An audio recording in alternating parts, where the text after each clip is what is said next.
దేవుని నామానికి మహిమ కలుగును కాక. ఈరోజు దేవుడు మనకిస్తున్న వాగ్దానము సామెతల గ్రంథము 17వ అధ్యాయం 22వ వచనం.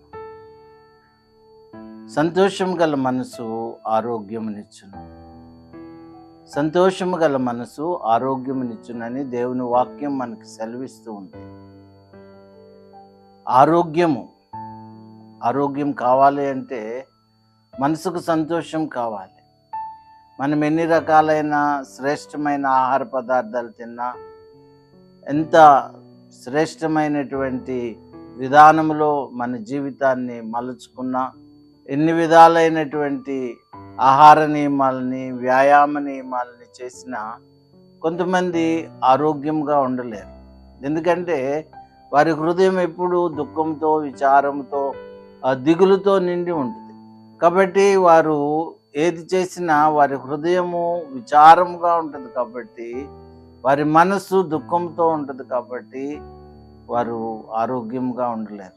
కానీ దేవుని వాక్యం ఏమని సెలవిస్తుందంటే, సంతోషం గల మనసు ఆరోగ్యంనిస్తుంది. సంతోషం ఎక్కడి నుండి వస్తుందంటే దేవుని వలన మనకు సంతోషం కలుగుతుంది. దేవుడు మనకు సంతోషమును, సమాధానాన్ని వాగ్దానం చేస్తున్నాడు. దేవుడు ఎప్పుడు కూడా మనం సంతోషంగా ఉండాలని కోరుకుంటూ మనల్ని ముందుకు నడిపిస్తూ ఉంటాడు.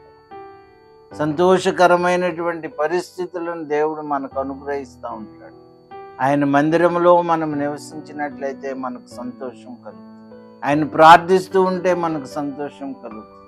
ఆయన ధ్యానిస్తూ ఉంటే మనకు సంతోషం కలుగుతుంది.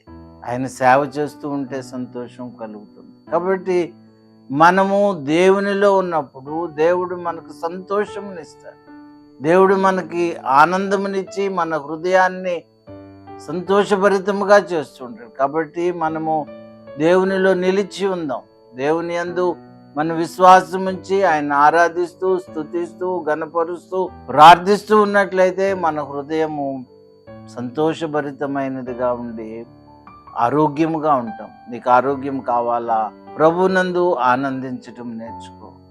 ఆనందించుడి, ప్రభునందు ఆనందించుడి. మరలా చెప్పుదును, ప్రభునందు ఆనందించుడి అనే వాక్యమును మన హృదయంలో ధ్యానిస్తూ మనము మన జీవితాలను సంతోషభరితం చేసుకుందాము, ఆరోగ్యం పొందుకుందాం. దేవుడటి కృప దయచేయను కాక. దేవా నీకు వందనాలు.